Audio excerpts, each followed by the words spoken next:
Hi friends, welcome to knowledge view point.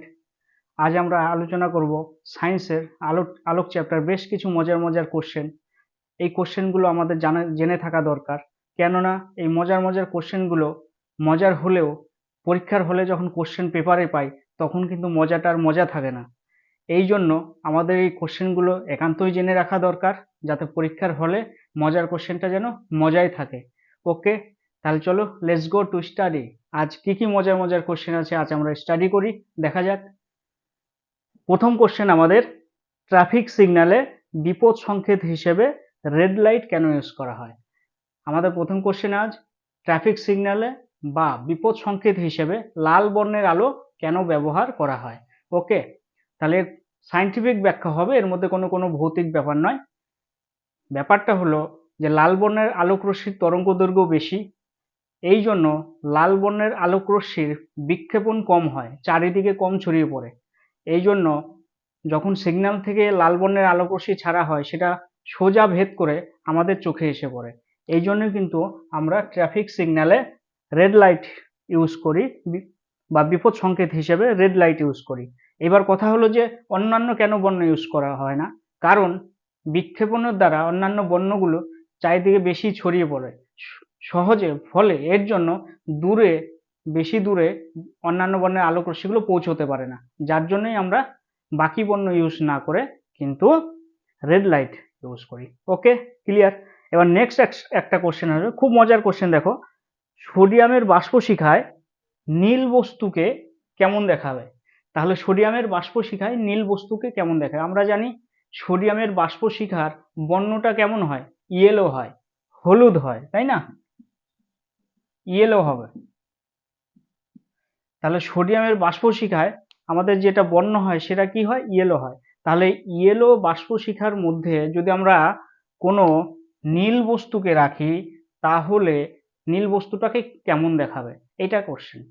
এবার আমাদের জানতে হবে যে হলুদ বাষ্পশিখায় যদি নীল বস্তুকে রাখা হয় তাহলে হলুদ বাষ্পশিখা নীল বস্তুর বর্ণকে শোষণ করে নেবে। শোষণ করে নেওয়ার জন্য তাহলে কোনো বর্ণের আলোকরশ্মি আর প্রতিফলিত ওখান থেকে হবে না, বাষ্পশিখা থেকে আর কোনো বর্ণের আলোকরশ্মি প্রতিফলিত হবে না। এই জন্য বাষ্পশিখাটাকে আমরা ব্ল্যাক দেখতে পাবো, অর্থাৎ কালো দেখতে পাবো। ওকে, এটা মনে রাখবে, সোডিয়ামের বাষ্পশিখা হলুদ, তাই ওই হলুদ বাষ্পশিখার মধ্যে অন্য যে কোনো বর্ণের বস্তুকে রাখলে, শুধু নীল বস্তু নয়, সোডিয়ামের বাষ্পশিখার মধ্যে অন্য যে কোনো বর্ণের বস্তুকে রাখলে সেই বস্তুকে আমরা কালো দেখতে পাবো। এটা নীল বস্তু বলে একটা এক্সাম্পল দিয়ে বলা হলো আর কি। সোডিয়ামের বাষ্পশিখায় শুধু হলুদ বর্ণের বস্তুকে রাখলেই আমরা হলুদ দেখতে পাবো। ওকে, ক্লিয়ার। এবার নেক্সট কোশ্চেন আমরা আলোচনা করব, দেখো। সিনেমার পর্দা, আমরা সবাই সিনেমা দেখি, সিনেমার পর্দা কি দেখি গিয়ে, সাদা বর্ণের দেখতে পারি, নিশ্চয়ই কালো বা লাল নীল হলুদ কিছু দেখতে পারি না, তাই না? তাহলে সিনেমার পর্দা সাদা হয় কেন? আর পর্দাটা যদি টাচ করে দেখা যায় যে পর্দাটা খসখসে হবে, অর্থাৎ অমসৃণ হবে, পর্দাটা হয় অমসৃণ।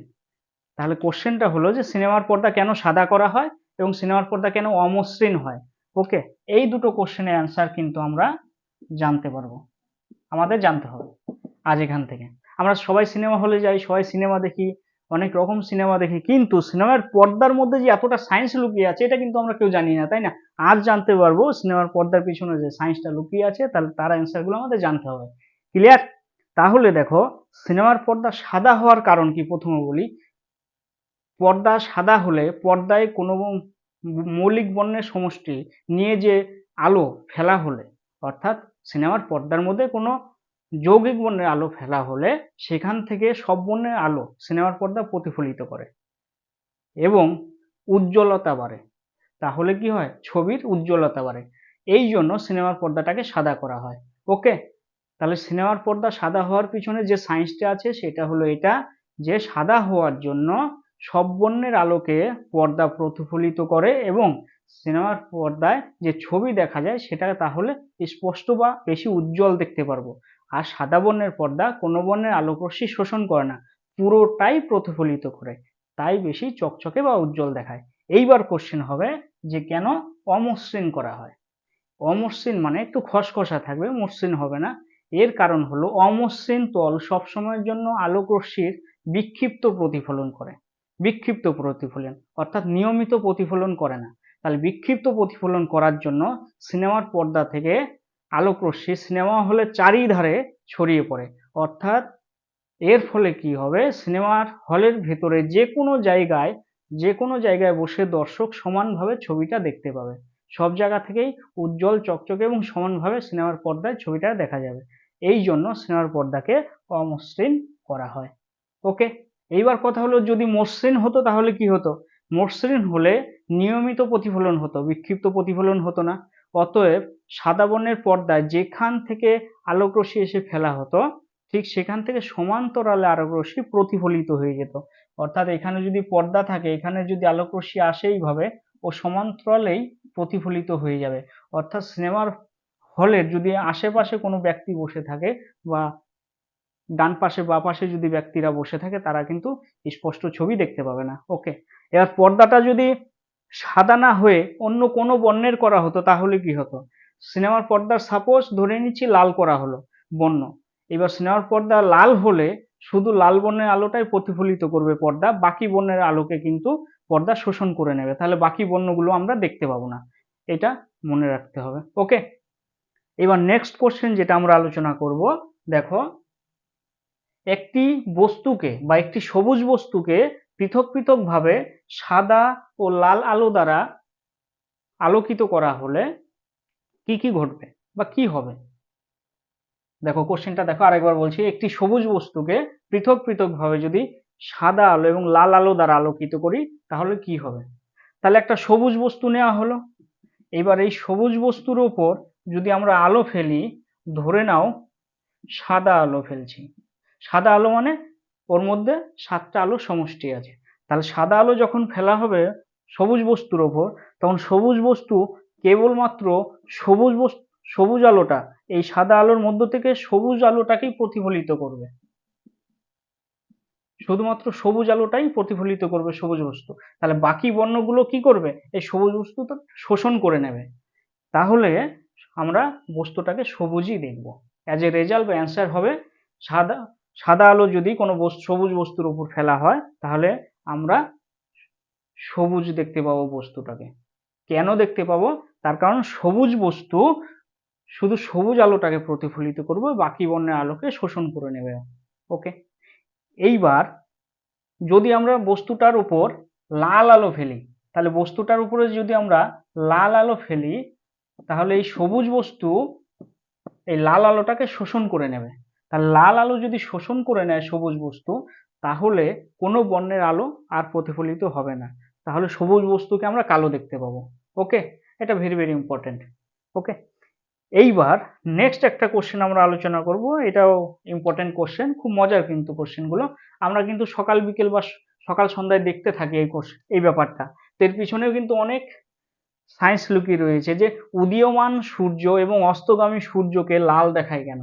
অর্থাৎ সকালবেলা যখন সূর্য উঠছে এবং বিকেলবেলা যখন সূর্য অস্ত যায়, তাহলে সেই সন্ধিক্ষণে সূর্যকে কিন্তু আমরা টকটকে লাল দেখতে পাই। কেন? এর পিছনে সায়েন্সটা কি? আমরা এর পিছনে যে সায়েন্সটা আছে আলোচনা করব এখন। দেখো সাধারণত দুপুরবেলা কি হয়, আমাদের মধ্যাহ্ন যে টাইমটাকে বলা হয়, দিনের মধ্যাহ্ন, দুপুরবেলা, দিনের বেলা, সেই সময় সূর্য একদম মাথার উপরে থাকে, তাই না?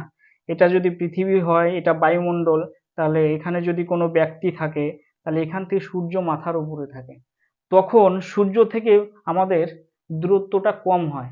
আর যখন সূর্য দিগন্ত রেখায় চলে আসে তখন কি হয়, সূর্য থেকে আমাদের দূরত্বটা অনেক বেশি বেড়ে যায়। তাহলে তখন দিগন্ত রেখায় যখন উদীয়মান এবং অস্তগামী সূর্য যখন দিগন্ত রেখায় থাকে, তখন সূর্য থেকে যে আলোক রশ্মি আসে সেই আলোক রশ্মি বিক্ষিপ্ত হয়। এবার সেই আলোক রশ্মির মধ্যে লাল বর্ণের আলোক রশ্মি তরঙ্গ দৈর্ঘ্য বেশি, তাই লাল বর্ণের আলোক রশ্মি কম বিক্ষিপ্ত হয়। তাহলে সহজেই লাল বর্ণের আলোক রশ্মি বেশি দূরত্ব পথ অতিক্রম করে আমাদের চোখে আসে। এই জন্য আমরা কিন্তু উদীয়মান সূর্য এবং অস্তগামী সূর্যকে লাল দেখতে পাই। বাকি বর্ণের আলোকগুলো আমাদের চোখে এসে পৌঁছায় না, কারণ বাকি বর্ণের আলোকগুলো যেহেতু তরঙ্গ দৈর্ঘ্য কম, ওরা কিন্তু রেলের বিক্ষেপণ সূত্র দ্বারা বেশি বিক্ষিপ্ত হয় এবং চারিদিকে ছড়িয়ে পড়ে। এই জন্য বাকি বর্ণগুলো আমাদের চোখে এসে পৌঁছায় না। ওকে, ক্লিয়ার? তাহলে আজ যে মজার মজার কোশ্চেনগুলো ছিল, আজ আমাদের আলোচনা সম্পূর্ণ হলো। এই কোশ্চেনগুলো কিন্তু খুব ইম্পর্টেন্ট, সার্ভিসের এক্সামে, যে কোনো এক্সামের জন্য এগুলো ইম্পর্টেন্ট, এগুলো খুব আসে।